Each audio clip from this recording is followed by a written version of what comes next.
What's up, everyone, and welcome to Side Hustle Ideas. I am Bill, the company's expert. Thank you for joining me. You like that?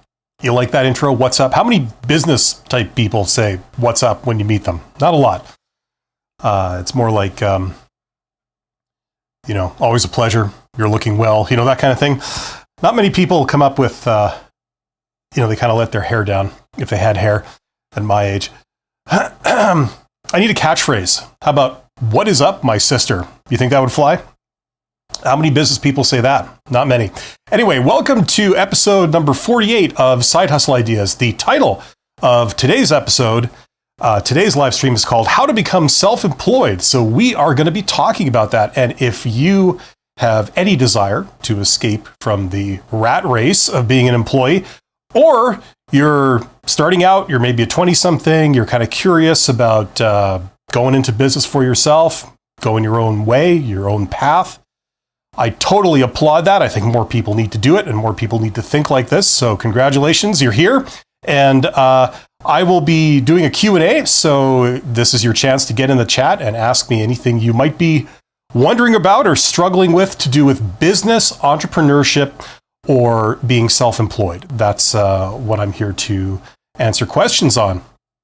And while I wait for Streamlabs OBS to fix their software, which is the streaming software I use to do these live streams, they broke their software a couple of months ago, as they have before. But unlike before, they haven't fixed it yet in an update.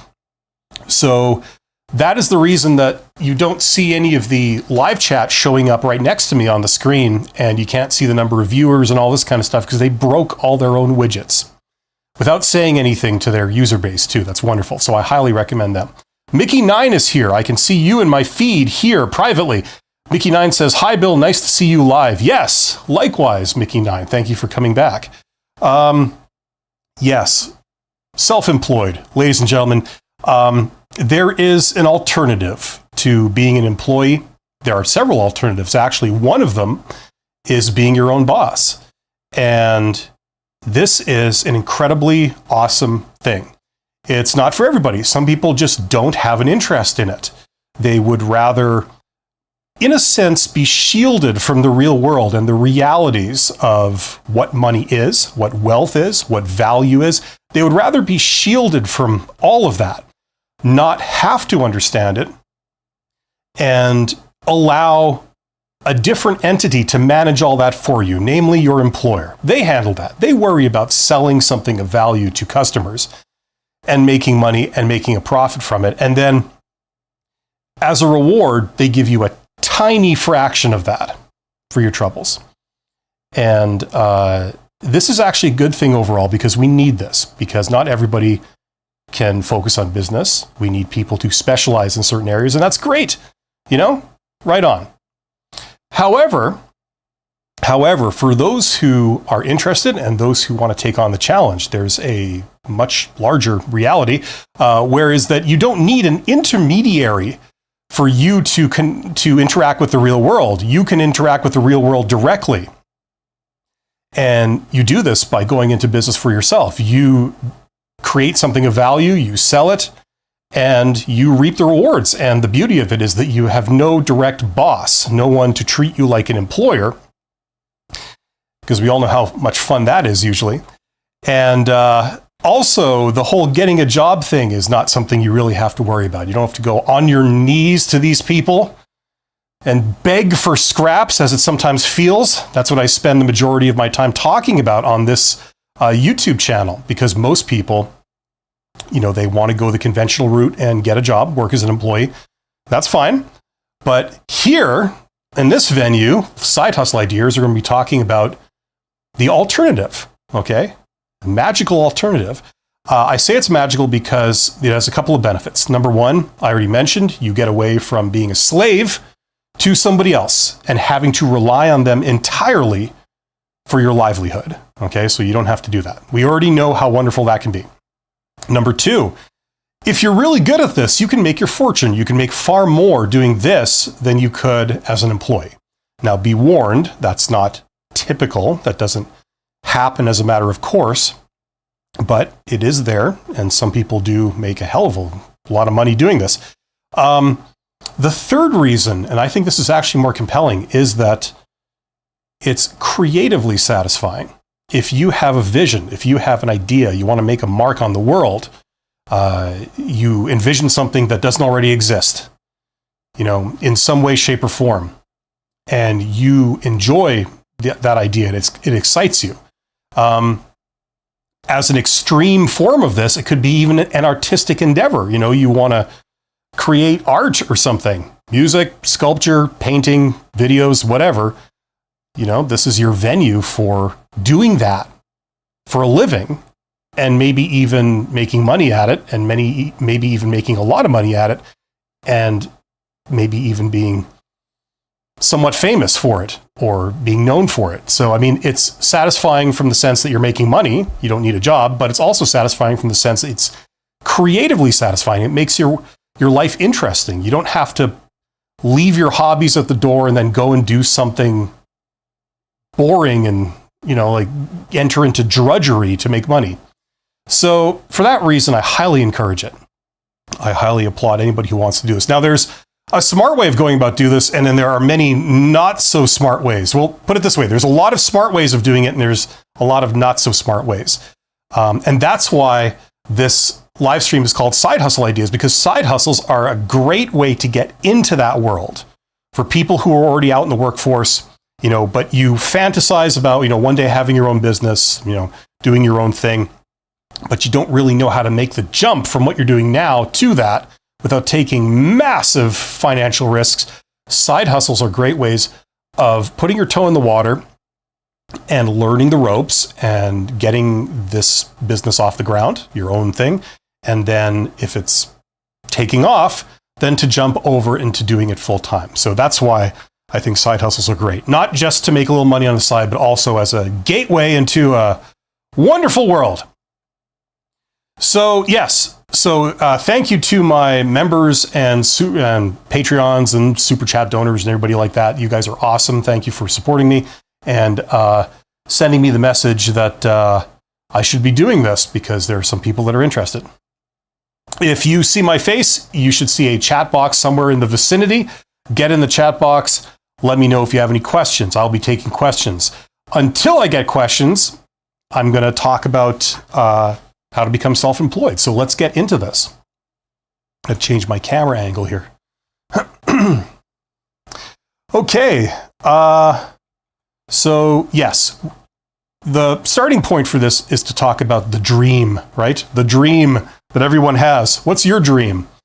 To make money, to do something really cool, something that you find cool, that's fun, and you don't have to deal with nasty people, unpleasant people, especially people that are in positions of authority over you on a daily basis. Maybe it's the fact that you can do your work on your own terms. Maybe that's another thing. Maybe you enjoy your job. You don't mind the work you do, but the fact that you have to be there every day at a certain time, and you have to wait until a certain time to take your lunch, and then you have to start again at a certain time. Maybe that's the issue. Maybe that's what you really don't appreciate, because you can't do it on your own terms. Or maybe you have to deal with some pretty unpleasant, awful people, right? But if you're self-employed, obviously, one of the benefits is you can pick and choose, and you can get away from that stuff. If you're not a morning person, maybe you could swing it so that you don't have to be starting work or starting to do certain tasks early in the morning.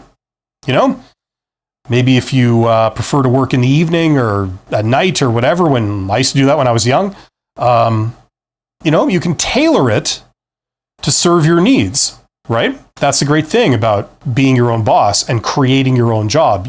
To a certain degree, you can tailor it to your strengths and your preferences. So this is a great advantage, far more than you would be able to do as an employee. Okay, so there's a lot of young people out there that just by speaking from experience, just by being in your 20s, if you're in your 20s right now, if that's you, in your 20s, there are certain common things that people think and people feel. one of them is that you want to change the world. Another one is that you know it all. But a third one is that you have almost boundless energy. Just naturally, you have so much energy. You have a lot more energy in your 20s than you will have in your 50s. I can tell you that. And you tend to think big because there's big changes that have been happening to you, big life changes. You're going from being an adolescent into being an adult, all that kind of stuff. So you're already thinking big. You're used to big upheavals and things like this. And this is great because it allows people to go for things that maybe later in life you wouldn't really have the cojones to do. And this is great. It's such a shame when people are so trapped in their 20s that they can't do this, because your natural tendency is to just go for some of these big things and think big, dream big and go for it. And I think that's great. The only problem, though, is that in your 20s, generally speaking, you don't know as much as you will later in life. You're not as wise as you once will be, and you don't have as much knowledge of people and the world and all this kind of stuff. But for those who do it in a smart way, they kind of inform themselves. There's a tremendous amount of opportunity there. You have the energy, you have the vision, you have the bravery to do something great and go for it, whatever it is that you want to do. And you have the opportunity. If only you could equip yourself with the knowledge, right? So that's kind of that's the big challenge.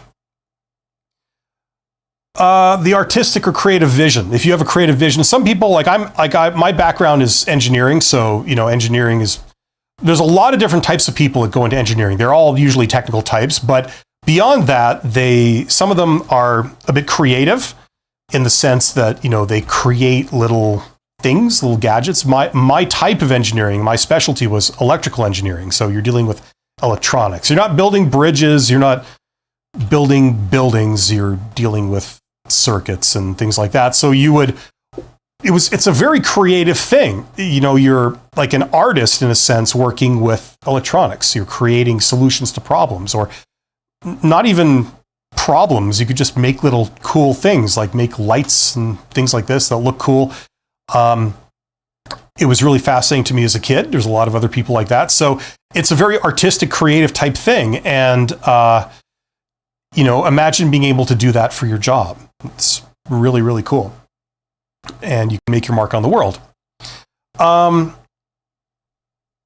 The big thing, though, if we start to get into, actual advice here, instead of just rambling about the general idea, is that there are certain things you need to know. If, you just want a hobby, you want a fun kind of thing, arts and crafts, or what I was talking about, electronics, maybe you fool around with cars if you're a mechanic type, maybe you fool around with electronics if you're an electrical type, whatever it is that you're into, if you just want to do that, you don't need to learn anything else. You could just go ahead and do that and it'll be a hobby.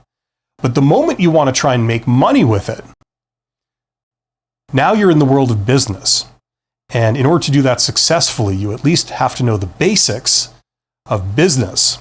This is what I found out a little bit later. I wish someone had told me when I was like 18 or younger, if you want to do a creative thing, but actually make money with it and do it as your light, like your job, you're in the world of business. You need to learn business. That's what that actually is.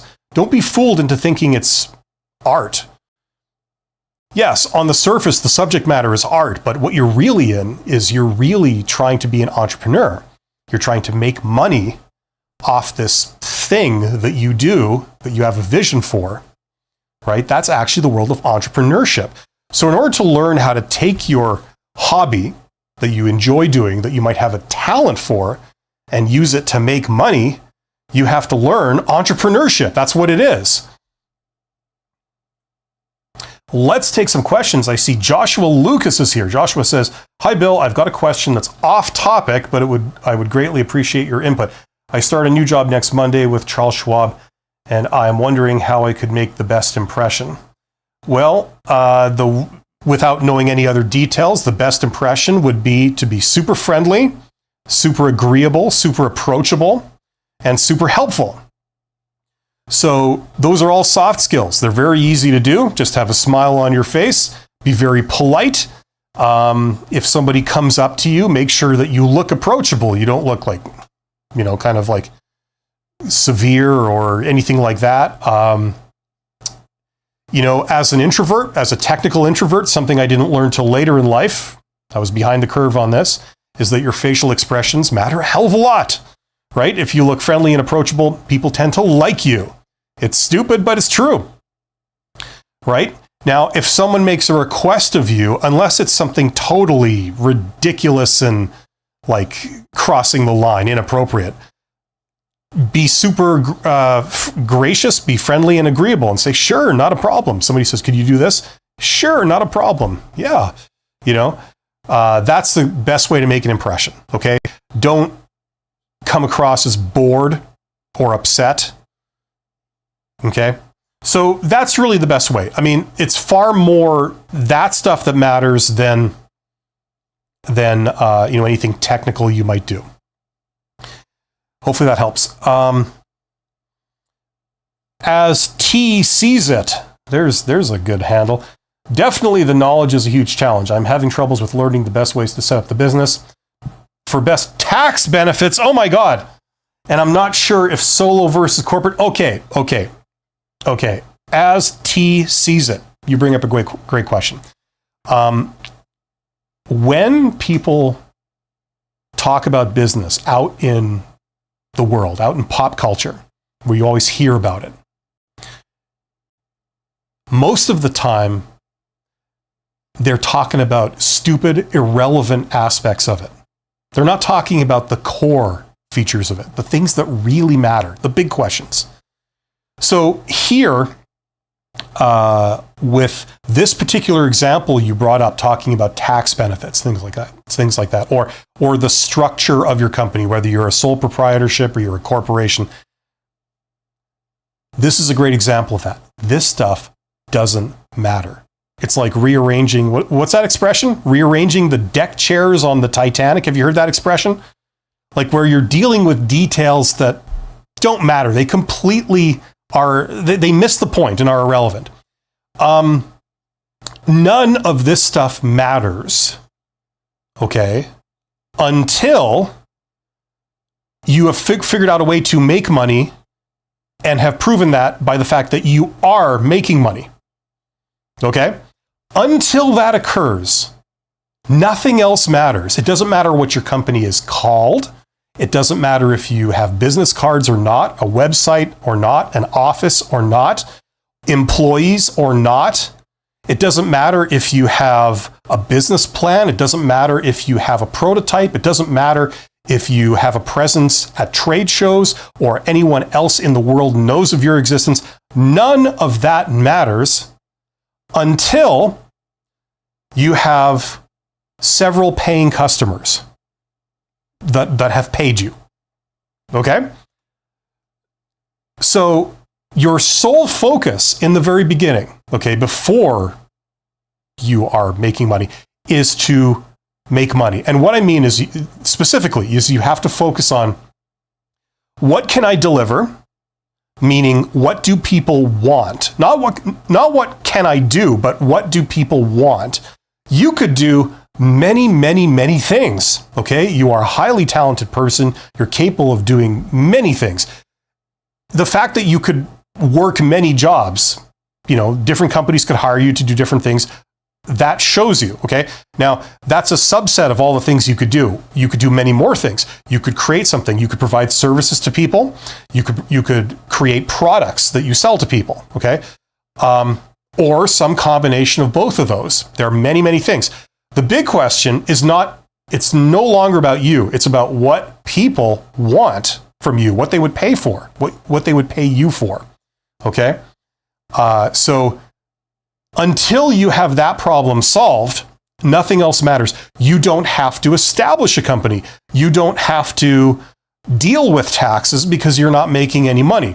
You don't have to take a loan, certainly, and I'd highly advise you not to, until you get to the point where you've successfully sold something to not just one person, but several people to show you that it's not a fluke, right? And you have money coming in the door. Okay?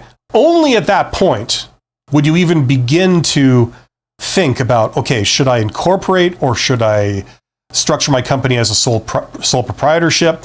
Should I, deal with the taxes? How do I declare things? Are things tax deductible? That all comes later, and that is completely irrelevant, really, to the core elements, the things that your success depends on. These are beside the point. Okay, so I got good news for you as T sees it. First of all, there's no issue with asking this question. A lot of people are wondering this stuff, but the good news for you is that you don't have to worry about it right now. Okay, forget about it. Just do something on your own. See if you can sell it. Don't worry about any other concerns. Okay, other than your customer being happy with the thing that you've sold them, whatever that is. Okay. You see, the reason I say this, okay, just so you know why I'm saying this, is because what usually happens is that, there's a couple of different types of entrepreneurs. So, but just to really oversimplify this, what usually happens to people is that they have a vision. They think, okay, I'm going to do this. I'm going to create this thing, and then I'm going to sell it on the internet in some way, or, whatever your plan is. That's my plan. That's my vision, right? And then they go ahead and try it. And most of the time, it doesn't go the way you envisioned it. It usually doesn't work out. Okay? It's like I don't know if anyone plays golf. I'm not a big golf player, but hopefully everybody understands the concept of playing golf. You whack the ball with a stick, and then you try and get it in a hole, which is very far away, right? But you usually don't get a hole in one. You usually have to hit the ball several times, and it keeps getting closer and closer to the hole, right? That's what this process is like. Your first attempt usually doesn't win. You don't get a hole in one. You don't strike gold. Okay? But you learn a hell of a lot from it. First of all, you learn what doesn't work. But then you learn a lot of little pieces of how to make something work and what to avoid. And then you take a second crack at it. You go back and you say, okay, I got another vision. It's maybe a variation on the first one, but instead of creating this product, I'm going to provide this service where I come and instead of selling you the product, I'm going to advise you on the product. I'm going to service the product. I'm going to maintain the product that you already own. And instead of selling it with an e-store, I'm going to, do an emailing list and contact a list of people that already own this thing. Something like that. It's your second version of it. And let's say you get one customer. They pay you, but you only get one customer. So it's kind of a fail, but you got further than you went before, and you learned a lot more, and you made it further. You actually got someone to pay you, right? Okay. So it's a very iterative process. Usually people take several attempts before they really strike gold. Okay?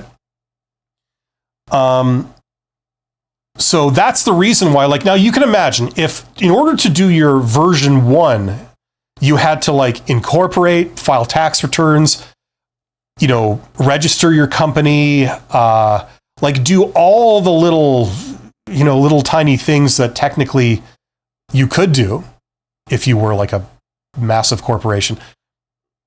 You wouldn't get very far because there'd be so much work and you would progress so slowly.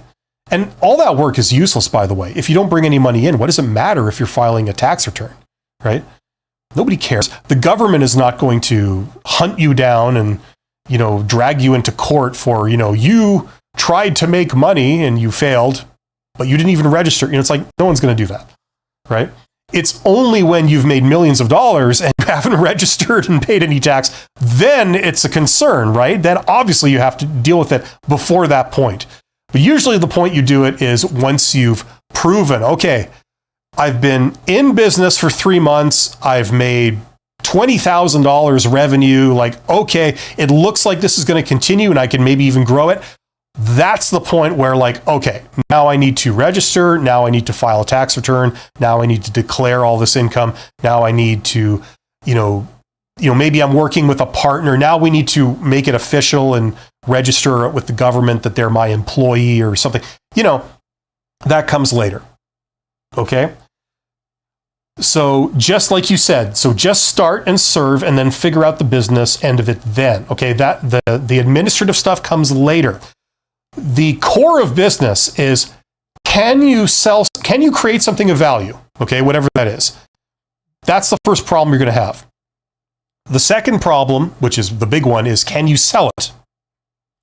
Okay, can you connect with someone who would want that thing? And can you convince them that they should buy this thing from you? Okay, that's the big problem. That's problem number 2. And then the third problem is, can you sell it and make a profit? Right? It's one thing to sell it. It's another thing to sell it for a price slightly higher than all of your costs, when you take all of your costs, direct and indirect, into account. Okay? So those are like the big 3 problems. And if you can solve those, you're laughing. None of the other stuff matters. If you really want to know some secrets, like, for people that are in companies, any company more than, say, 10 employees, you can solve a lot of those problems just by throwing money at it. You don't have to do it yourself. You pay an accountant to do the taxes for you. You pay an HR person to make sure that all your hiring practices and your, employment practices are all complying with all the laws. You don't have to deal with that stuff directly. You can pay talented people to do it for you, okay? But the thing that you can't get away from are those 3 problems that I mentioned. How do we make a thing of value? How do we sell it? And how do we sell it at a profit? Okay?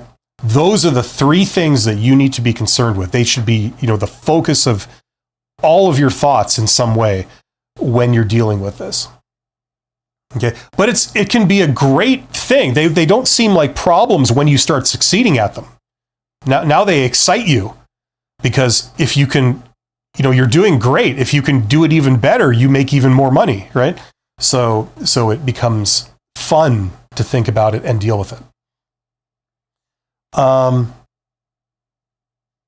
Yeah. Haha, 1 customer. Thanks, Mom. Exactly. Yeah. You see, like, if you have 1 customer, it could be a fluke. By the way, the other thing I just want to mention is, it's a fallacy when people say in the beginning, sell your thing to your family, your friends, people connected with you. Don't go to your friends and family to be your first customers, because you're not going to get an honest experience. You don't want to be in the situation where, like, I've sold 30 of these, so I think that I'm on my way. The reality is that the 30 customers you have are your friends and family. The only reason they bought it was because you're their friend or family member. Otherwise, they would have never bought it. And the reality is, nobody other than your friends and family will buy it. If that's the reality, you're under the delusion that you're on your way. You're not on your way, right? You haven't been successful in selling it, at least not so far. Joshua Lucas says, thank you for your answer. I'll keep your advice in mind. Well, thank you, Joshua. Yeah, hopefully it's useful. As T sees it, do you have any suggestions to deal with that evil little voice inside us that says, imposter? The self-doubt, I suppose. Yeah, like I'm not a psychologist, but what I can say is, at least for me, the only way I can answer questions like that is telling you how I dealt with it. You always feel like an imposter in life the first time you do something. I mean, how is it possible to do something for the first time, but yet feel like, oh yeah, I'm a pro at this, and believe that? You'd have to be delusional, right? You're trying something for the first time. Now, you could say, okay, well, you practice. And then when you're ready to pull the trigger, you go live, right? But I mean, how do you, say you want to be a teacher. If you're practicing in a room by yourself, just mumbling and jabbering to yourself, simulating you giving what you would say in front of a class, giving a lesson or something, you're not a teacher. You're only a teacher the moment you have an audience in front of you. So when you have an audience in front of you, maybe all of a sudden it feels different. You feel nervous. You don't feel like you would in a room by yourself. Maybe you're the type of person that goes off to the bathroom and, just pretends to teach a lesson or something like that. and maybe there's other people in the house that need to use the bathroom and they think you're insane or something. But you know what I mean? Like, there's no half measures. You're either in front of an audience or you're not. So the first time you actually go in front of an audience, how can you possibly feel like a pro? This is your first time. And you can't practice being in front of an audience without the audience, really, right? So the first time you do anything, you're going to feel like, I'm out of my comfort zone. I have no idea what I'm doing. I'm trying to keep my composure and make it seem like I know what I'm talking about and I know what I'm doing when I don't. Right? That's just a thing that accompanies doing something for the first time, right? So if the imposter syndrome is extreme, you would never do anything. You would never do anything new, that's for sure, right? And that's just not a practical solution to get through life. You have to adapt, you have to deal with new things, right? So so it's a matter of controlling that. You are always going to feel weird doing something for the first time. That's okay. Now, when it comes to what we're talking about here, which is starting businesses and things, the thing that I've always advised people to do is, I really feel like I'm going against the grain every time I say this, because for some reason, a lot of people advise you to do the opposite of this. I advise people to do it with minimal risk. So you don't consume your life savings. You don't take out massive loans to try a business idea. There's like something I've learned from being in business and being an executive and being a CEO is that there are cheap alternatives to things if you switch on your brain and try and think of them. For people who don't want to think, you can just throw money at the problem, right? Like you say, okay, I want to be, I don't know, I want to make jet engines. I want to be in business selling jet engines. I think the concept of jet engines is fascinating. Okay, I'm going to build a jet engine in my garage. So I'm going to go out and buy all the equipment and hire all the talent. And there we go. We're building jet engines. Only cost me $300,000 to get started, right? Now, God help you if that fails. You've just lost your money and you're in debt, right? But maybe if you thought about it for a couple of weeks and you thought like, okay, how can I get into the jet engine business without actually spending that kind of money? For a start, maybe I could rent equipment instead of buy it. Maybe I could learn some of the skills myself. So the first couple of prototypes of jet engines, they've mainly been built by me and I don't need 30 employees. Right? Maybe no one has applied 3D printing and, CAM software or something to making jet engines. I don't know. Maybe I will try that. I'll try a completely new approach because I know about that stuff. Right? So, I mean, if you think about it, or maybe, there's a company in town, they're liquidating their property. They're selling it at an auction. I can get this for like 5% of what it originally cost the company. Maybe I'll just get that, maybe I'll borrow the money to get that. And, it costs me even less. So, you know what I'm saying? Like if we like thinking is the substitute for money a lot of the time. Okay. There are ways around things. There are ways through things. So, yeah. Anyway, I can't remember what I started off by saying. That's how you know you're really talking sense. In side hustles that are where you share advice or offer opinions, it sometimes feels like, what? Who am I to offer advice type thing? You give some good message. Thank you. That helps. Yeah, I mean, look, a lot of people, like almost everybody, has something useful to say. They can advise other people. I don't care if you're 21 years old. I don't care, if you've done limited things in your life, but you probably know, there's probably somebody out there right now who's wondering the things that you know, right? Another thing that can help you, we're talking about the imposter syndrome, and I will say this. Another thing that falsely gives people a way to overcome the imposter syndrome is they learn it formally. They went to school. So they went to school for business, for example. and they've never actually been in business themselves. They've never actually tried to sell anything to anyone in their entire lives, but maybe they went to school and they learned business and they got themselves an MBA degree, okay? Or a Bachelor of Business or something. And they walk out of there falsely thinking they know it all. Hey, business, I know business. You know, you don't know what you're talking about. You don't have a degree. I have a degree, right? So they don't have imposter syndrome. They have the opposite of imposter syndrome, right? They think they know it all. And I would argue that it works the other way around too. I've seen a lot of people with experience that have done a lot of things, but don't have any formal training on that thing. And they think they know it all too, right? Because they've done it. They've done let's say they've been a salesperson. They've been a salesperson. They've had 10 sales jobs in their lives. They've sold different things to different people in different industries. And they think they know it all. The reality is they don't. And their arrogance is totally unjustified. They only know those 10 situations. If it's a new situation outside of that's different from the 10 things they've seen, they might think they know it all, but they're wrong. They fail because they think they know, but they don't, right? And that's usually because they don't have any kind of training on the theory behind it. So they can't extrapolate the theory to a new situation you've never actually been in, right?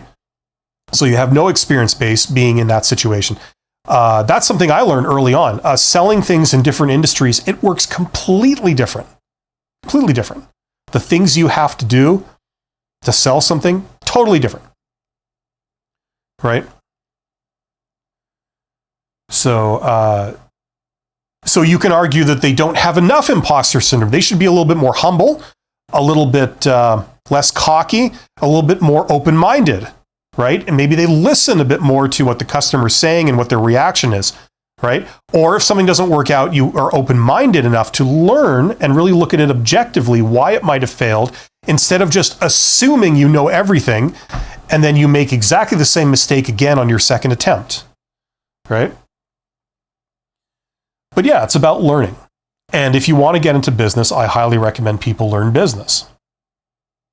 Right? Yes, I've got a course for that. That's one of the reasons I created this. Now, it doesn't matter where you learn your stuff, right? You could learn from me, you could learn it from a university, you could learn it from a book that you buy at the bookstore. It really doesn't matter, but you should learn your trade, learn what you're getting into. If you want to be in business for yourself and you have this dream, learn the basics of business. That'll equip you. And then you got to go out and do a couple other things. And we're going to talk about those in a moment. As T sees it, that helps. Thank you. Well, good. You asked some pretty intelligent questions today. It's great to see that. And there are 35 people here. Thank you for joining me today. So what else can we do? Something else that I've talked about before, and I'll talk about again many times, is I have a special place in my heart for introverts, especially technically minded introverts, because it can be a strength and it can also be a tremendous weakness, depending what you're trying to do in life. I know that some of the people that watch my channel for how to get a job type stuff, they're introverts. And what's holding them back is that, well, there's two things holding them back. Number one, some of them, I'm not speaking for everyone here, but some of them, they don't understand people. So for example, they don't understand how you would reach out to someone that you don't know, right? Like, what would you say?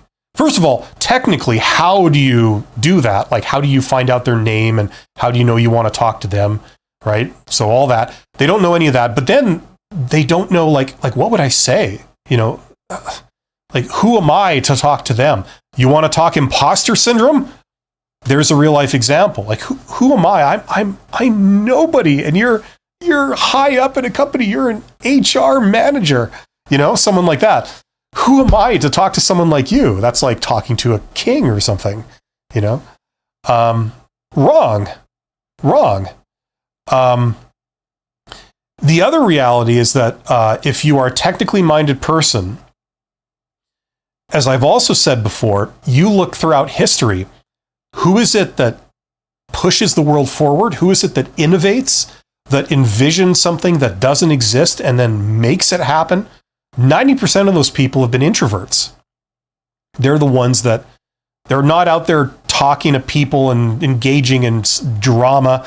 They're working on their own, developing something that they think should exist but doesn't. Right? So that's great. The problem is the drawback of being an introvert is that how do you then make this thing popular? This amazing thing that you've invented. Now, I know what you're going to say. You're going to say, oh, I'll just show it to people and they will instantly see how wonderful it is. Right? That's what you're thinking, right? So when they first invented the telegraph, right? Like you can string an electrical cable between you and the next town, and you can send a message instantly to the next town, right? Instead of sending a rider with a piece of paper in a pouch on a horse to the next town, right? It would take you a lot longer, right? So they showed this off, right? And they showed it to the upper class, like, the people that had money and power. They showed it to kings and, the aristocracy and all this in America and Britain, all these different places. And what was the reaction? The reaction was universally from everybody was, why would anyone want that? We've got riders, that can take messages. I can already send messages to places. It looks like you've reinvented the wheel. And the inventor is saying like, no, you don't understand. Like you can send it instantaneously. Like think of it. We're in a day and age where if somebody robs a bank and gets on a train and the train leaves before you can catch them, they've escaped. There's no way you can catch them because they can travel faster than you can get the information out that they need to be arrested, right? This is the age we live in. With this device, you could send the message instantly to the next town. Arrest this person when they arrive, right? And what was the reaction to them saying this? No change. It was like, well, I still don't see it. This doesn't, we don't need this, right? When they showed off, that's been the case when they show off anything, groundbreaking. I remember in 2007 when the iPhone came out, and I fell into that trap. I thought, that's silly. Why would anyone want their iPod tied to a phone, which has like a self-service and all that headache? Why would you want that? That's never going to catch on. I'll keep sticking to my BlackBerry, thank you. Right? I didn't see it. And of course, I was there at the, where they showed it off. At least I wasn't at the Apple event. I was at CES 2007 where they had it like under glass, the iPhone. They had two iPhones in a display case under glass, and everybody could go up to it and press their face up against the glass and drool. And I thought, not going to catch on, right? That's human nature. So you have to be able to sell something.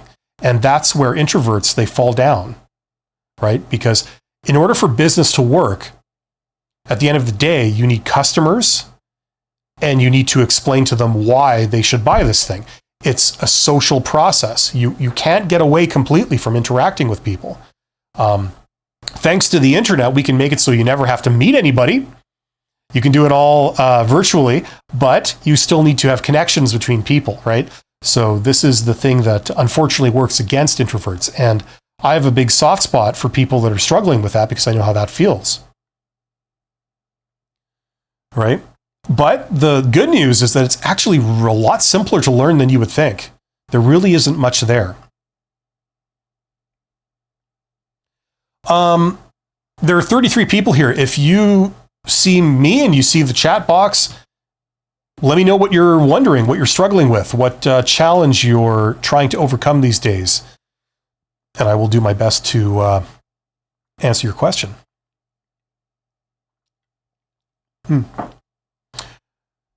That's Red Bull, by the way. It might look like something else, but it's Red Bull. It goes down smooth. No, it gives you wings, right? That's what they used to say. And then somebody sued them because they didn't receive their wings and won. So that's no longer the catchphrase, the what do you call it? The motto. That's no longer the motto of Red Bull anymore. You got to love people, huh? Yeah. So all you really need is time and effort. You don't need money to start a business. Now, I know people give me an argument on that, but they're wrong. Yes, obviously for starting certain types of business, yes, you need a lot of money. If you say, okay, I want to start an oil refining business, of course you're going to need like $1 billion at least capital investment to get started in that, because there's high barriers to entry. But who in their right mind would try and start that business as one person? That's ridiculous.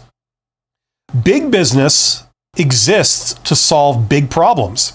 Small business exists to solve small problems. So you trying to do a startup, trying to start your own thing, you would obviously want to pick a small problem, right? Something that's doable for you. And thanks to the internet, thanks to a lot of technology that we have access to, it's never been easier to start business.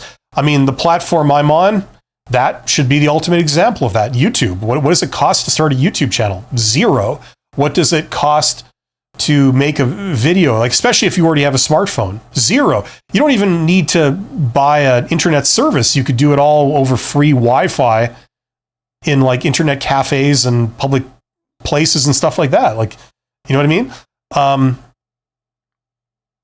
There are very low barriers to entry to do a lot of things. It's just knowing what to do and how to do it. That's where it is. It's all about knowledge. Okay, so learning should be the number one priority. You got to learn 3 things. You got to learn the basic concepts of business. You got to learn about people. And then you've got to learn about that specific industry that you're wanting to get into. All 3 of those are like 3 pillars that will hold up your success. Okay. The good news is that none of these are particularly hard to learn. In my experience, like I took an engineering degree. It was the toughest thing I've ever had to do. Learning business is super easy in comparison to what I did at university, like in engineering. So if you're like a 20-something person, maybe you're a university student and you're taking something real, you're not like just there as a glorified babysitting kind of thing, but this stuff really isn't hard. And if you're passionate about it and you want to see the end result, it's really not that much of a problem for a lot of people. And the information is accessible. Okay. Okay, where did I leave off with the questions here? We got a few questions. I think I was here. Okay, as T sees it, says, inside hustles that are where you share advice or offer opinions, it sometimes feels like, okay, I think I read that. That was imposter syndrome, right? Yes, okay, I read that one. April Joy Designs on Zazzle. Okay. LOL. I had something to say, but it's too long. I'm always a huge typer. Haha. Okay. Well, if you could maybe give me a short version of it, April, that would be a good starting point. I'm now slightly more interested to hear what you have to say after that teaser trailer that you gave me. Mohammed says, hi, Bill. Which one would you recommend, a service or a product business, and why? Thank you. Okay, intelligent question. Here's the deal. Generally speaking, services have less of a cost, okay? It's easier to start up a service business than it is a product business. So that's number one reason why you might want to choose that. The other reason why you might want to start up a service business is because it really levels the playing field between the big players and the small players, okay? The example I always use to illustrate this is, let's pretend that you had a business where you go and fix something in somebody's house, like the furnace or the air conditioning, okay? You're an air conditioning repair person. That's the business you're starting up. Well, your customers, homeowners, they could hire you. You're a one-person business. You're tiny. Or they could hire, like, the service arm of a large multinational corporation that's got 100,000 employees, right? Like Honeywell. Honeywell, I believe they make air conditioners. They're huge. You could hire, I don't know, the Honeywell industrial repair technicians to come and fix your air conditioning, right? Now normally, okay, how could you go up against a company like Honeywell? They have 100,000 employees. You've got one employee. They have billions and billions and billions of dollars worth of equipment and assets, and they've been in the business for 100 years. How could you go up and outcompete them, right? Well, in the service business, you can. Not in the product business, but in the service business, it's actually possible, because let's say that you lived 4 houses away from this customer, whereas Honeywell, their branch, the office of their service division in your town is downtown. It's far away. Okay, so you could have a much quicker response time than Honeywell could, right? Because you're only 4 houses away, right? Now, another element, so your response time would be better. You provide maybe the same service. An air conditioning unit is an air conditioning unit. You just fix it. It's not that hard. But you respond quicker. Then, how many customers would you have? 20, 30? That's it? So this customer would be one of 20 or 30 to you. So you care about this customer. If you lose that customer, it's a big deal to you. Honeywell, how many customers would they have? 10,000 in your hometown. So if they lose this customer, they don't really care as much. It doesn't mean that much to them. They're one of 10,000, right? You win some, you lose some, whatever, right? So you care more. You're willing to go a bit further, perhaps, or you're willing to listen to that homeowner more, right? So you see how you can have an edge over a very large competitor in the service business. It is possible, depending on circumstances, to go head to head with big players in the service industry and win. Also, maybe their tech support is halfway around the world. It's a bureaucracy. You got to call, you get put on hold, blah, blah. You speak to somebody that's halfway around the world. You don't understand their accent. They don't really seem to know what's going on with the service arm of their own company in your town. Whereas when they call you, they get you. And you're the one that came and sold it to them, and you're the one that came and serviced their equipment. So you know it all, and they already know you, they already like you, they trust you, right? So your service is better. Might not be more efficient, might not be as scalable as Honeywell, obviously, but it's more attentive, it's more higher quality for that customer. So for those reasons, all things being equal, I would recommend looking at service type businesses to start out, as opposed to product businesses, right? Now, it is possible to succeed in the product business too. You have to play a different game. You can't really go toe-to-toe with big competitors. You have to rely on doing something different than what the big competitors are doing, right? Because they will always be more efficient than you. They've got economies of scale on their side. They've got a lot more resources than you have, and so on. But if you're trying to do something different, providing something that they don't provide, or you're using a focus on a particular type of customer, that's how you can get the upper hand on them, right? Like, I could go on all day, but to answer the question, the short version is, I would look into services first, unless you really knew what you were doing. You had a very specific plan to compete in the product business. Like anybody who's doing art or something, you're in the product business, you're selling your art, right? Now, your art is unique. You're not selling the same art as other people are. You're selling maybe your own creations or something, so you're, in business terminology, it's called a differentiation strategy. You're doing something different. And that's why people would buy your stuff instead of somebody else's.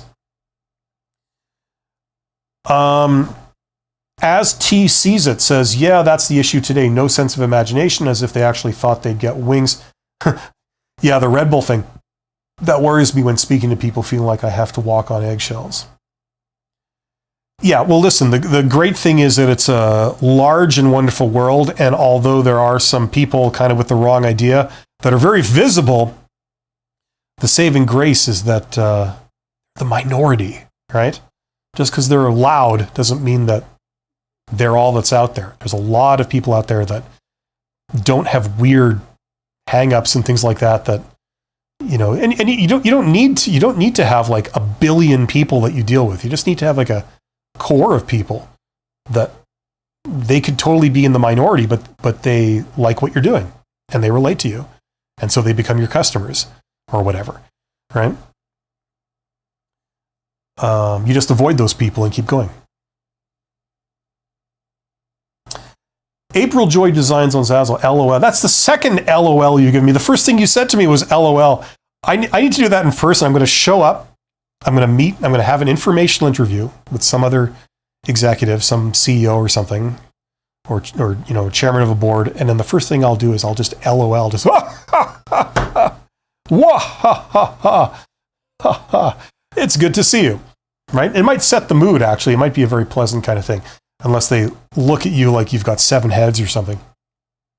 You still haven't given me the story yet. Ocean Green says, hi, nice to see you. I like your channel because I found your videos very useful. Well, thank you for saying so, Ocean Green. That's very nice of you. It's the vast majority of people who don't go out of their way to give someone a compliment. And how does it make the other person feel? It makes them feel good and it makes them like you. Someone was asking earlier, I think, or maybe I was just rambling on about it. People skills, right? How do I make a good first impression? Another thing you can do that makes people feel really good and they really like you is you say something nice that they've done, right? And I'm not talking about being slimy and ingratiating. I'm talking about being genuine. If they've done something nice, maybe a little thing, they offered you a chair or, they showed you where your desk is on your first day. Well, tell them and say like, wow, I really appreciate you taking the trouble to do this. I'd be lost without you. So in a way, I'm grateful, to you for making my first day go really smoothly, something like that. And people love getting that. How often do you get those? Like every day, how many compliments do you get on a daily basis where someone gives you a tailored, specific compliment about something you did that you believe is genuine? How many of those do you get? Not many, right? Most of us don't get many of those. So it's really cool when somebody does that to you. You end up really liking them. So Ocean Green has just demonstrated that. Push the like button. Mohammed says, thank you, Bill. Very helpful. You're absolutely welcome, Mohammed. April. Okay, here we go. Haha, I'm working on shortening my question. Well, at this point, April, just set this thing free, okay? Is the way I'd like to put it. Just unleash and I will stumble through it. And if I misinterpret something, you can just correct me as I go, okay?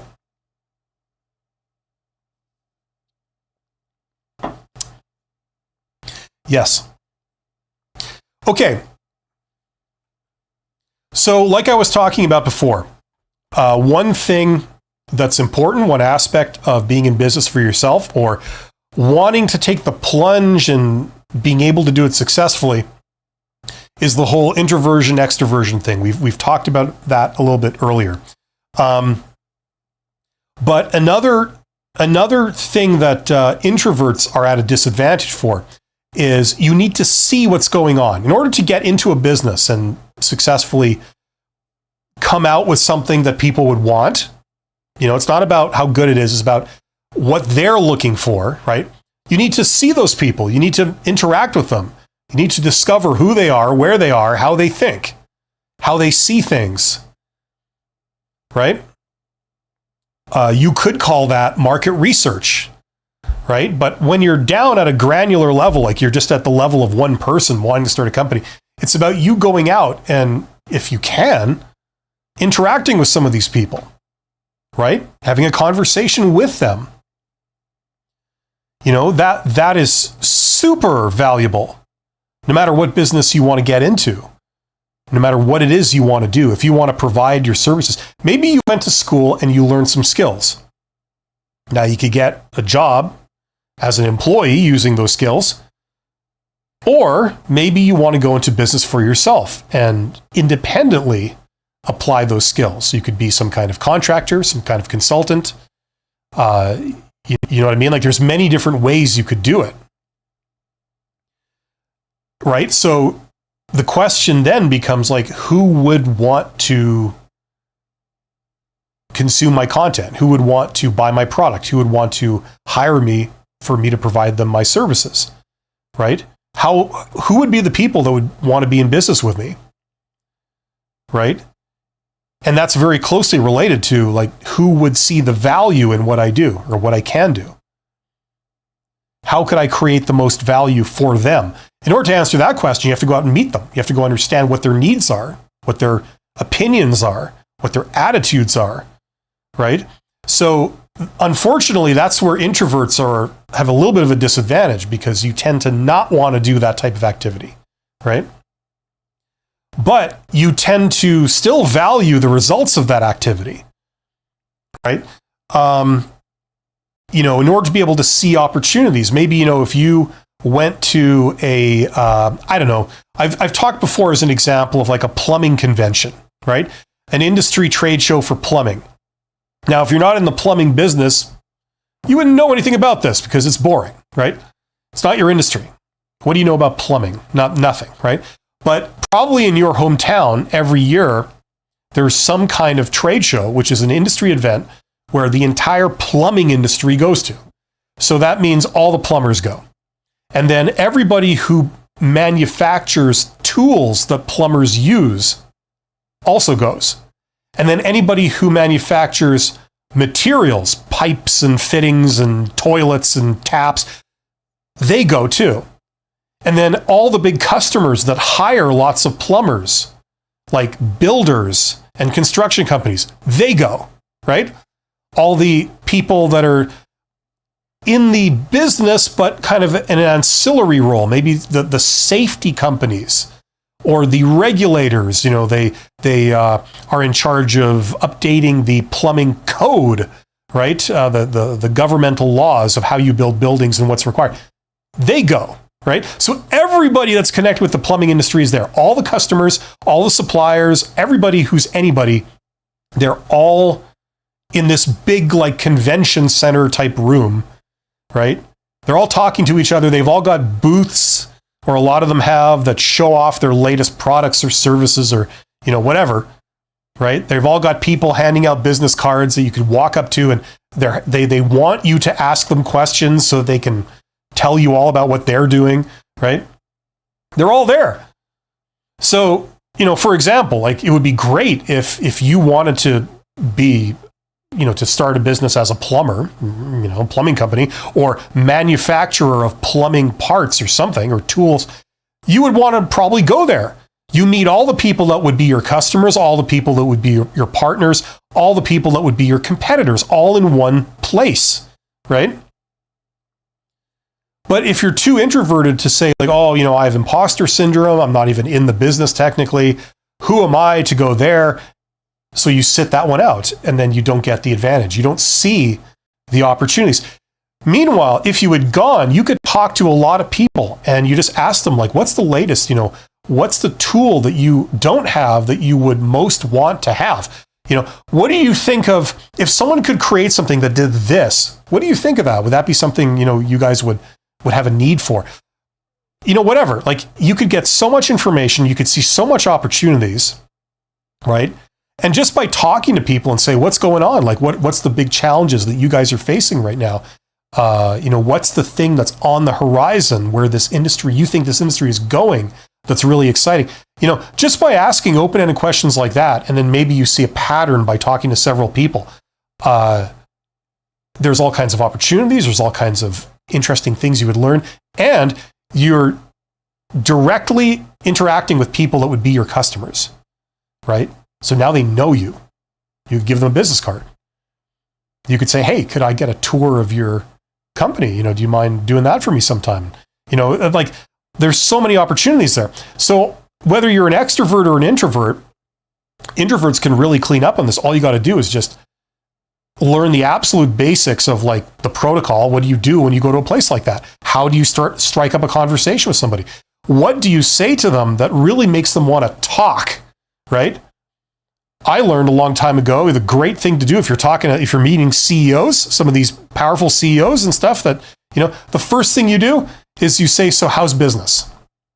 and they talk, right? They love to tell you all about the stuff that they're dealing with and their opinions on everything, right? So it's like learning that kind of stuff. It can be tremendously valuable. And I'll just say one last thing, and that's that in extreme cases, if this still isn't something that you can do, maybe you could partner with somebody who loves to do that kind of stuff. So you farm those duties out to them, and maybe you're the technical person that gets down to designing the tool or whatever it is that you're selling.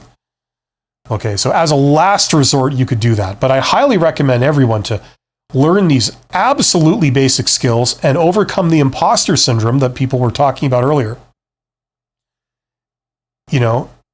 And it's amazing where you could take this stuff. Okay, let's get back to questions here. Okay, now where did I leave off? Okay, I think I was here. So Muhammad Ali, aren't you the king of the world? Says, I have another question, Bill. I'm in the digital marketing industry and I'm trying to combine that with data analytics, or if you're British, data analytics. Is it too late to learn a new skill? Well, how late are we talking? How old are you? If you're 98 years old, Mohammed, I hate to break this to you, but it might be. But if you're less than 98, say you're only 92, I think you could still do it. It's never too late to learn. There is no definitive answer where you would say it is too late. I'm sorry. Right? Unless you're talking about learning something that's really had its day. Is it really too late to get into the fax machine industry? That's what I want to know. If I fax myself, will I go blind? I'm going to answer some of these burning questions that people might have. Mythical Ditto. Someone told me the other day about getting hired for a consulting role that you can develop skills and improve them, but you cannot develop personality, social ability, and genuineness. Well, you can. It's just a type of development that they're unwilling to do.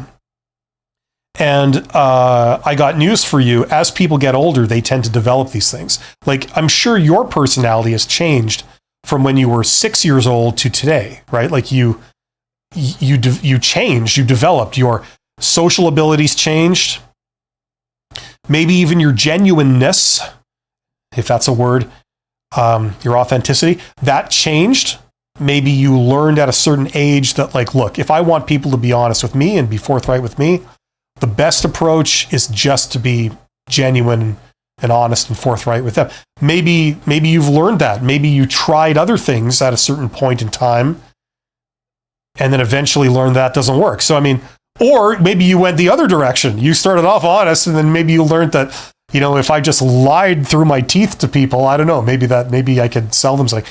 Maybe you could be more successful as a real estate agent.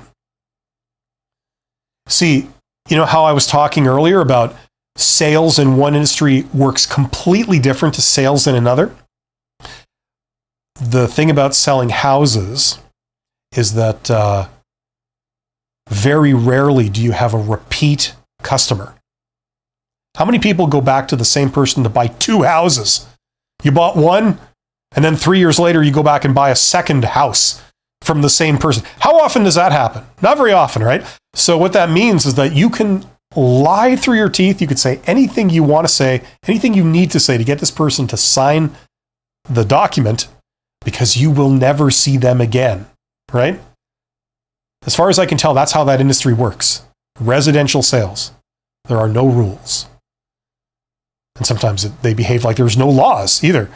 That's just been my experience, right? At the same time that you're spending astronomical amounts of money from consumers, right? So they deal with matters of hundreds of thousands of dollars as if they're dealing with a matter of like $5. And at the fairground trying to sell you like cotton candy or something, they're carnival people. They're maybe not the most genuine people you might encounter. The only problem is that these carnival people put on suits and now they're selling houses, right? But they behave the same, except the juggling. This is a serious business discussion, by the way. Okay, Yeah, so in short, mythical ditto, okay, that makes sense. I can see why somebody might have said that in a consulting role, but it's not really true. You can develop those things. They might not actively, explicitly try and teach you those things, but you develop them over time, especially if you're wanting to work on yourself. This got me thinking, do you have any thoughts on how companies approach hiring with wanted workers to come prepackaged? Well, that's starting to get away from the topic of this live stream, which is being in business for yourself. Wanting workers to become prepackaged. Yeah, well, that's the shift that HR has gone over in the last 40 years. They're wanting employees to just be turnkey employees. I think that it's an impossible goal. They can move towards it, they can approach it, but they will never get there, because if they do get there, then that means all companies are the same, all jobs are the same, all workflows are the same. There's no variation. And if we ever theoretically got there, it wouldn't be people working, it would be AI, right? So, okay, this thing keeps jumping on me. Where was that? Okay, April Joy says, I'm a graphics designer for print on demand, not full-time, but that's the plan. I struggle with how my personality is versus what I need to do in order to make more money. Yeah, that's called the human condition, April. Weddings are huge for print on demand. However, I'm all over the place with my designs. I get bored, sometimes don't finish designs before moving on to the next one. I know I could be making so much more money if I just buckle down and do more wedding designs. So what you're saying is you're the polar opposite of me. I don't have that to a flaw. I'm extremely organized. I try to finish one thing before I start another. And unfortunately, that's one reason why I'm a former CEO, why I don't want to ever get another CEO job, because you have to be everywhere at once, and you have to keep your mind on so many things at once, so many things that are still open, that they are not finished. And it can be very messy. And you have to drop things, and I don't like that. My brain is ideologically opposed to operating like that. So I know what you're saying. Both extremes can be a problem. On the one hand, what you're talking about, the flaw is that you're too flaky. You're just, you're everywhere at once. You don't put the time in to complete things properly and see the benefit. But the advantage is you can keep your mind on many things. You can multitask. And, a lot, the cliche is a lot of times people in outside sales, they get people with that type of personality because you're constantly having to do many, many little jobs as opposed to work on one thing and finish it before you start dealing with another. So you have two choices there, or a combination of the two. You can either lean into this is who you are and say, okay, I'm going to change my job and adapt it to my personality so I can use my personality to its full potential. Or you work on yourself and force yourself to think in a slightly different way and, complete more things and focus more because you see the benefits of that. The best way to do it is to demonstrate it to yourself that it's something you need to do, and try and find little shortcuts and mnemonics that help make it easier for you to do. Now, once again, I'm not a psychologist or a therapist, so I can't get it into the best ways of doing that, but it depends on what your goals are and what direction you want to go with that. But both are possible. I know this by observing other people. I've seen people that have succeeded at both of those.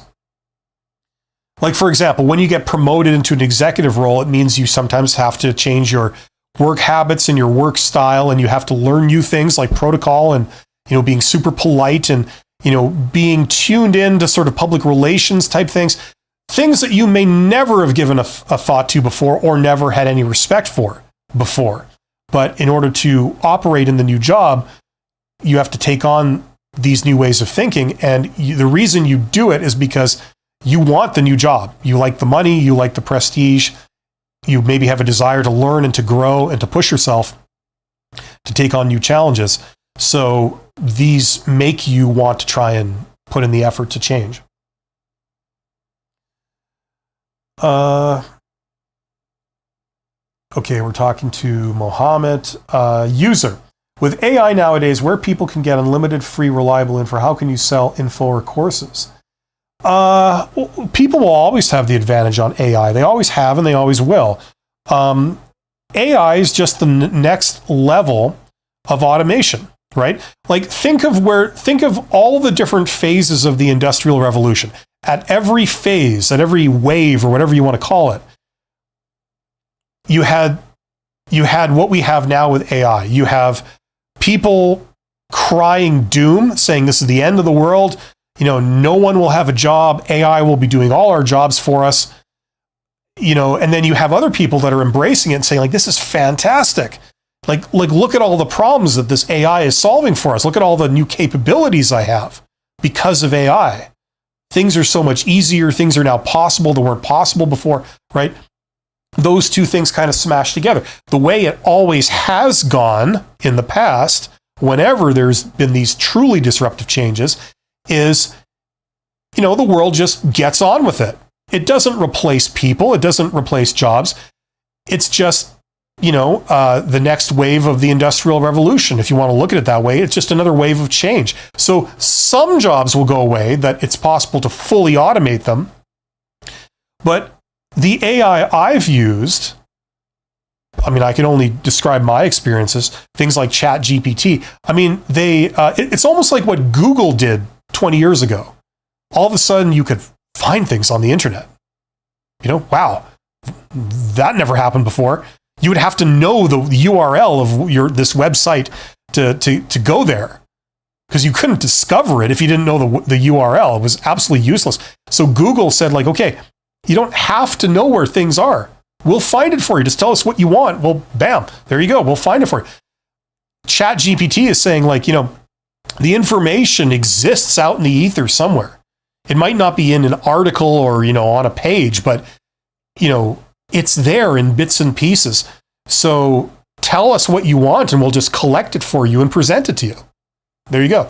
But can it come up with an original thought? Can it do humor that's actually funny? Can it do anything creative that's actually good? No, it can't. It creates the most generic, lowest common denominator, placeholder for comedy or placeholder for something truly creative, right? We're not there yet. For anything truly creative or new, you can't go to ChatGPT. You have to create it yourself, right? So yeah, if you want something generic, ChatGPT can give you something generic. That's a tremendous step forward, because a lot of things that we do are generic. But to make something truly awesome, I haven't seen ChatGPT do it. I haven't seen anyone using ChatGPT that's done it, right? Or any other AI tools, right? It's actually pretty stupid. It's really not this be-all, end-all thing that they were talking about when it first came out. It's pretty mundane, actually. Very, very useful, but it's not going to replace people for the vast majority of things. It's like anything else. And I'm old enough to have lived through several of these waves where everybody was predicting it would be the end of the world, right? When, the last disruption we had was actually the Web 2.0. It was where you could self-publish things. YouTube, Facebook, Instagram, Twitter, like X. When it became social networking, everybody predicted it would be the end of the world. There would be no more book publishers. There'd be no one would be able to make money on content ever again. Everything would be free. Right? You wouldn't be able to control anything. Now, yes, there's been some changes. It's gotten rid of traditional industries like the movie and TV industry. It's gotten rid of, the news media industry and, the music industry and things like this. There has been some changes. But is it the be all end all? If you know how to make amazing music, are you unemployable? Of course not. People still need awesome music.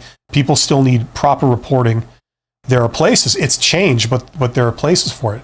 And the benefit has been huge. Anyway, we're going to get into that in a dedicated live stream in the future. We're going to talk about AI. But don't believe all the doom and gloom. everybody loves to gain attention by predicting doom and gloom. It's the oldest story since antiquity. You know, the news and media industry has done this forever, right? That's why the news is always bad, because it's more interesting, right? You never hear about any good things in the world. It's always bad because that's what sells, right? So they're doing that with AI too. They're predicting nothing but doom and gloom when everybody knows that it's provided you with some amazing tools.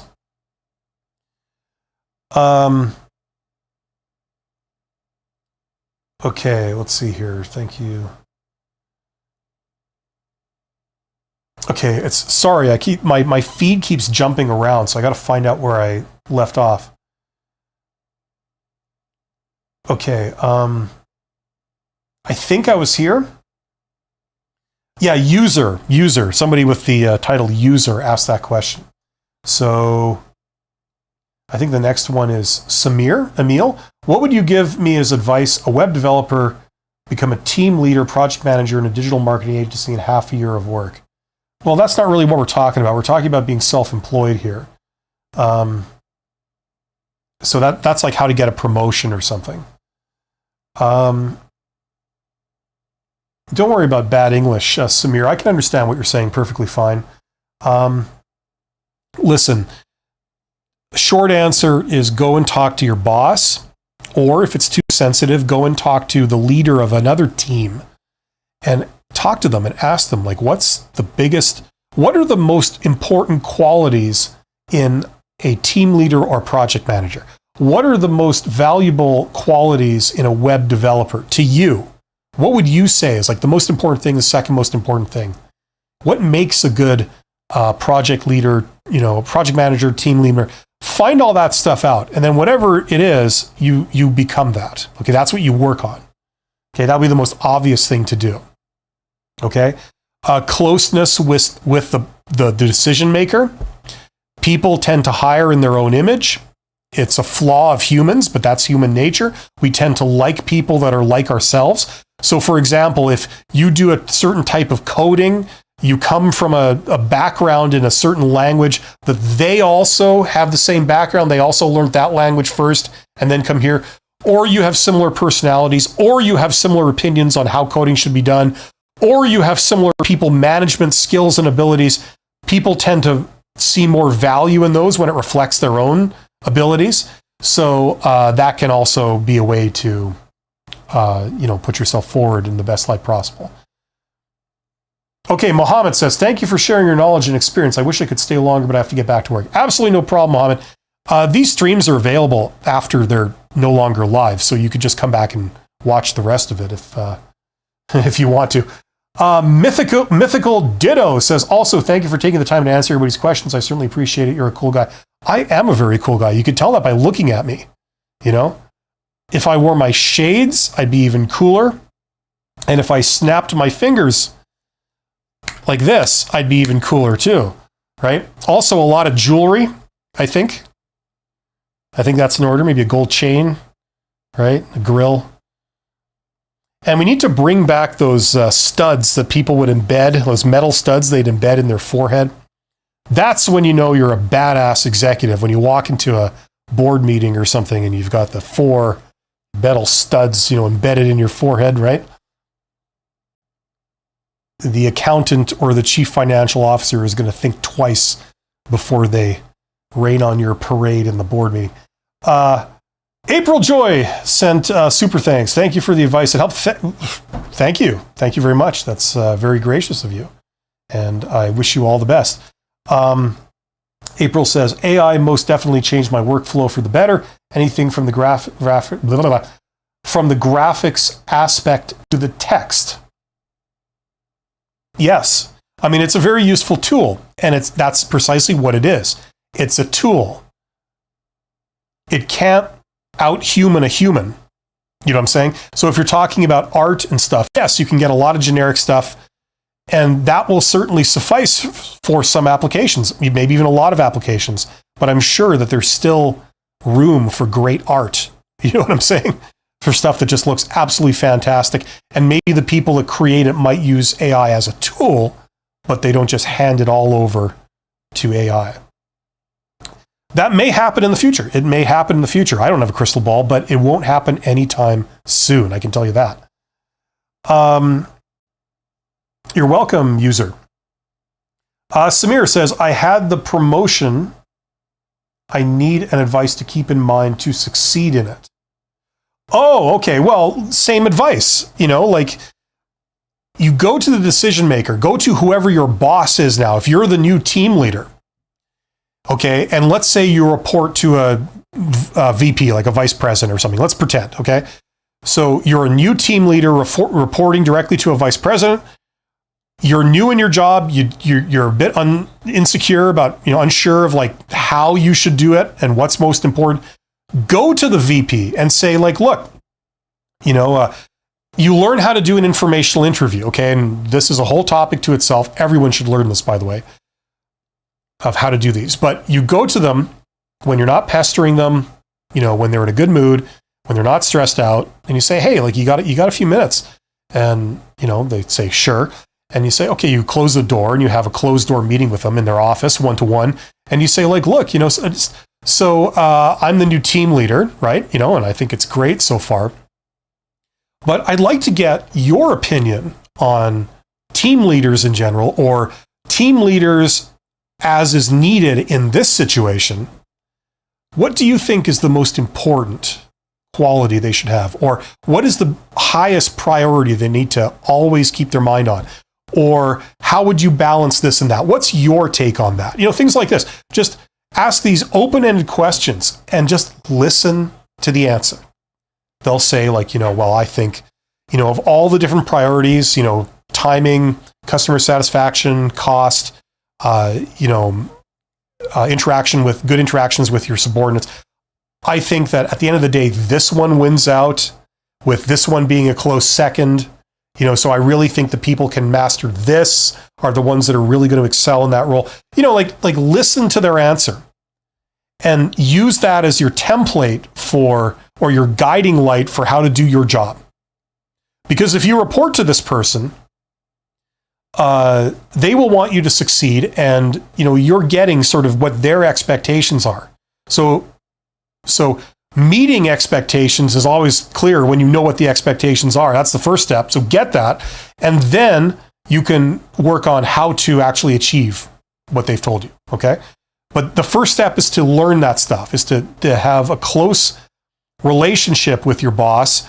And even for no other reason than they see that you are actively trying to excel, right? And everybody is flattered when someone comes to you and asks your opinion on something. Everyone loves to give their opinion. It's very, very satisfying. So, your boss will like you more if you occasionally, not continually, but occasionally come to them and say like, what's your opinion on this? What's the best way to do this in your opinion? What's your take on this? And they get to give their opinion on it. They love that. So for a variety of reasons, that's the thing to do. That's a starting point. And then depending on what they've told you to do, if any of that is an issue, then you would try and overcome individual challenges after that.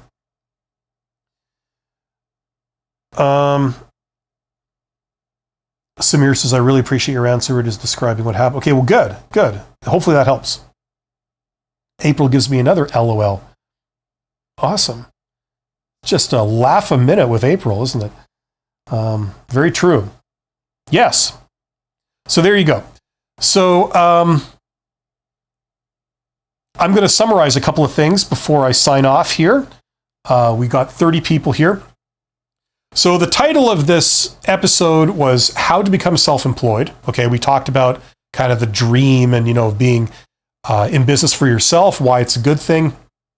Okay, I encourage people to do it. We talked about some of the special concerns of introverts versus extroverts. Introverts have the focus and the dedication and the mental discipline to be able to do this stuff. Okay. Unfortunately, the flip side of the coin is that their general shying away from social interaction, especially social interaction with strangers and people you don't know. It can hurt you if you want to be an entrepreneur. So the thing to do, especially for introverts, is to learn some basic skills like how to have a flowing conversation with someone you've just met, especially somebody who's an expert or some kind of business leader or something, because those are the people that can really teach you a lot. Okay, so you call those informational interviews. It's not a job interview, it's an informational interview. You're having an interview not for the purposes of you getting a job, but for the purposes of you getting information. You know, if you could sit down with the CEO of a company that would be the company that you would want to start and lead and be the head of, like that's your goal, to have this company and this business doing this type of thing. If you could sit down with that CEO for an hour, what would you ask? What would you want to know? Right? Or maybe you don't have any specifics. You would just try and learn all you can. Right? But how would you start off talking to them? As I've said repeatedly on this channel, what I used to do and what I learned was a great way when you first meet them, you shake their hand or whatever, and then you say, so how's, hey, it's great to meet you. So how's business, right? As a sort of icebreaker. And the famous thing I've said about 10 times is that I had one meeting with the CEO of the local international airport in my town at the time. And I walked into their office. They'd given me a half an hour meeting. And I walked into their office. I said, hey, great. Their office being the size of my living room or size of the ground floor of my house. And, I said, so how's business? And they talked for 45 minutes straight. They only gave me a half-hour meeting. They talked for 45 minutes straight just on the icebreaker question. And then they felt self-conscious and they said, so what about you? They didn't know who I was. What brings you here, right? Before that time, a executive assistant had come in and said, except they were wearing a watch on that hand, and they had said, your meeting's up. You got another thing coming up, and the CEO of the airport had said, don't worry about it. It's I'll deal with that later. And they ended up talking to me for an hour and a half because people love giving their opinions on things. They love telling you about all the stuff that they deal with every day. That's the focus of their lives, right? So when somebody asks them about it and says I'm genuinely interested to hear what you've been dealing with, and what your opinion on everything is, some people just love that, right? So the way you do it is you basically have some kind of icebreaker question. Let's say you're 18 years old and you are wanting to be a dentist, eventually. That's what you want to do. Well, what better way to do it than organize a couple of informational interviews with some of the local dentists that might be in your neighborhood. They own the dental practice or they work in the local dental practice, and you contact them and you say, hey, I would love to get your expert opinion. I'm a student or whoever you are. I would love to get your expert opinion on where you see the dental industry going in the next 5 to 10 years. Would you be able to spare me, say, half an hour of your time? You're not asking for anything. You're just asking to talk to them. And you go there and you just, you have an icebreaker question you've been working here for how many years? Have you just started working here? Have you been here? They say, no, I've been here for 5 years. I'm sure you've, learned a lot in 5 years. How are you finding it? How is working in a private practice in this region? How is that working for you? And then most people will just open up at that point. And then as they say things, you ask qualifying questions, why is that? Right? Things like this. And next thing you know, you're talking with this person that's in a role that you aspire to be. And they're telling you about everything and they're enjoying talking to you and telling you everything. You've literally said nothing about yourself, but you're just sitting there and you're learning about this is what it's like to work as a dentist. This is what's going on in the dentistry industry. These are some of the issues. This is some of the challenges. This is some of the benefits of being in that business, right? It's incredible. Now imagine if you could line up several of those. You'd probably know what you're getting into, right? If you decide to become a dentist. Maybe you talk to a dentist that works in a very big affluent practice. Then you talk to another one that works downtown. And maybe it's a different thing, right? Maybe you talk to somebody who works, dental surgery in a hospital. Slightly different thing. So you see what, options are available and where it could go, right? And they can give you all kinds of advice. So informational interviews, incredibly useful things. Now, if this is interesting to you, you want to really learn how to do this, like from beginning to end and all the principles. I cover that in this course here, the Get Hired course, because that's a big part of it. This is a great tool if you want to find a job, but if you're just looking for, getting information about possibly going into that business, same thing. But learn about informational interviews, whether you're an introvert or an extrovert, these are invaluable for you. Okay. And obviously business in general, learn business, especially marketing. Okay. For those who don't know, marketing is a subset of business. So when you go to business school, you learn several topics. You learn like 10 different topics. You learn like accounting, you learn finance, you learn operations, you learn, strategy, you learn ethics, you learn like all these different things. And marketing is one of those, and it's a big one. And what it is, it's the scientific study of customers. Okay? Or potential customers.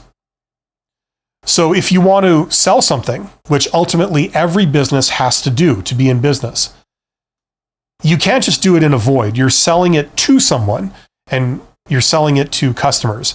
So you have to understand three things. You have to understand who are your potential customers, right?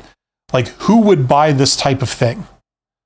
Like who specifically? I'm not talking in general. I'm talking about who are these people? Where are they, right? Okay, so that's the first thing you need. Then you have to understand, okay, if I want to sell to those people, what's the message that I have to send them that will convince them to do business with me, right? Think about like if you want to sell, you make shoes and you want to sell running shoes. Maybe the message you send to people is simply a picture of the shoe, right?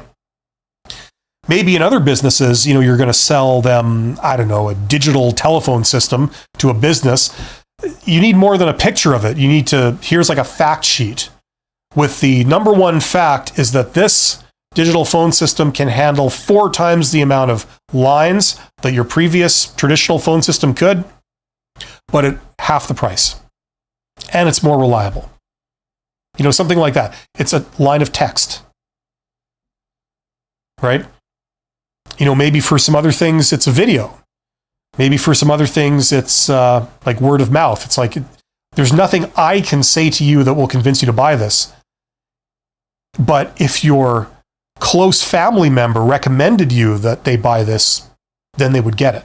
You know what I'm saying? So you have to figure out what the message is to send to these people, what would convince them, and then you have to figure out what channel over which to go to send that message, right? Would you put up an internet ad? Would you stop the person in the street and talk to them one-on-one? Like, what's the right channel to go over? When they want to sell food, they've learned that one of the best ways of selling a new food product is stopping people in the grocery store and giving them a sample. Here, a little finger food on a toothpick. Here, try some of this, try some of that, right? And you go, that's really amazing. And then you like buy it, right? You wouldn't have otherwise. Seeing a picture of it didn't work. So anyway, that's what marketing is. It's answering those 3 questions. Who are my customers? Who could be my customers? How, what message do I have to send to convince them to buy, and how to convey that message to them, right? So that's basically what marketing does. So if you want to be an entrepreneur, if you want to start a business and be self-employed, you at least have to know the basic concepts of marketing. Very easy to learn. Now, I cover all this, of course, in that $100 MBA course, but you can learn these concepts from a variety of sources. It's not like this highly exclusive and rare information, but you at least need to know the basics of that. And if you don't, read up on it. It's basically the study of how to make something popular. Like that would be useful if you are, wanting to be a politician or something. You want to get yourself elected. Same principles, right? You want votes instead of customers. You want people that vote for you. Same idea. Like who are these people? How do I convince them to vote for me, and how do I reach them? Right? Same idea. So incredibly useful knowledge there. Whatever you want to do in life, I think marketing is one of the more useful things to know, right? If you want people to get the message that you're wanting to send out, if you're wanting to make something popular, if you want something to sell, So anyway, you could do a lot worse than learn marketing. So that's what I highly recommend to a lot of people. If you're interested in working for yourself, no longer being a slave to an employer your entire life,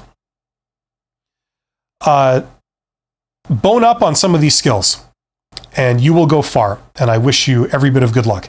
I'm going to take the last couple of questions and then I have to wrap it up. Samir says, if I make $100 per month as an employee, how much I should make as a freelancer per month to quit from my side hustles? What? Well, look, listen, that's unanswerable. Everybody is going to have a different financial situation that they're in. Okay. But what I would recommend, like some people just quit their job and then they start thinking about what they want to do as a business. Like some people do that.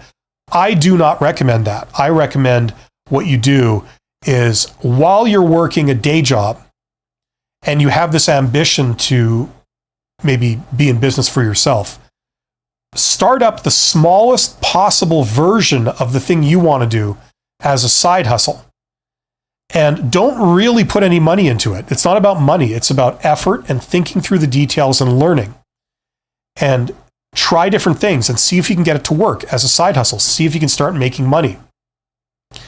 And depending on how fast it grows and how it goes and how much work is involved, you will know when it starts to get to the point where it makes sense for you to quit your day job and do your side hustle full time. Okay, if you get to that point. Sometimes you don't get to that point, in which case it's good that you didn't quit your day job, okay? Because managing risk is a thing that we have to do here. We don't want to end up homeless trying to do this, and you're not going to as long as you do it in an intelligent way. But yeah, like for example, if you make, I don't know, let's say $1,000 a month or $2,000 a month at your day job, when you get to the point where you're making $1,500 a month from your side hustle, you could possibly quit your day job at that point, I suppose.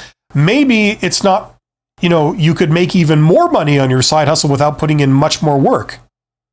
In which case you could make $3,000 a month on your side hustle, even though you're only making $2,000 a month at your day job, right? Now, you could jump ship at that point, or you could continue. It depends what your goals are. If you're wanting to make as much money as physically possible, maybe you might want to stay. If you hate your day job and it's absolute torture and you want to get out of it as soon as possible, that's going to affect at what point you jump out, right? So anyway, I mean, it's going to vary, right? And somebody says, do you have a marketing course, sir? Well, I have the $100 MBA. That contains everything. Now, what you can do is you can take that course and then just do the marketing bit of it. Okay. And what you basically get is you get my recommendation for a textbook that I didn't write, but it's used in the marketing textbook. I can't remember where that's used. That's used all over the world. It was used in a lot of universities in the United States. And it was written by one of the highly renowned people that has advanced the study of marketing. So it's you're not learning. I'm not the source of the information. You get it from the true greats. That's why you can, if you take the full course and you learn all the different areas, you're using textbooks, the same textbooks they use in like Harvard's MBA program and things like that, right? Because these things are free. You can just order them from Amazon. They're freely available. You can order them from Amazon and things. So I make a recommendation on that book, and then you get a couple of videos of me. I don't cover all the information. You're expected to read the book. You could skim it if you just want a basic overview, or you could go in depth if you really want in-depth knowledge. And what I do is I provide you a couple of videos where I give you an overview of everything. I say what, is more useful, what's less useful, and why. And then I give you another video, which is like my opinion on the information that's covered and, how it's helped me. And I give you little bits of sort of examples from my career where I've used that in how it solved a certain problem and things like that. So you could do that. It's like $100 if that's kind of what you're looking for. I mean, it's the same stuff you would learn in a university course where you'd pay much more. They use the same book, right? But that's what I do have if you're wanting to learn that from me.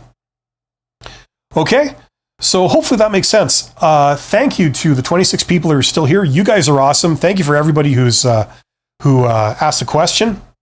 And to April. April is awesome. And I am actually going to be back very, very soon. I have a second live stream. For the next couple of weeks, I'm going to try and do 2 live streams on the Monday. So my next live stream is how to get hired. So it's dealing with how to get a job and all that. So stay tuned. In about 15 minutes or so, I'll be coming back with that. Okay. And we'll be back in a week with another episode of Side Hustle Ideas. Take care. We'll see you guys next time.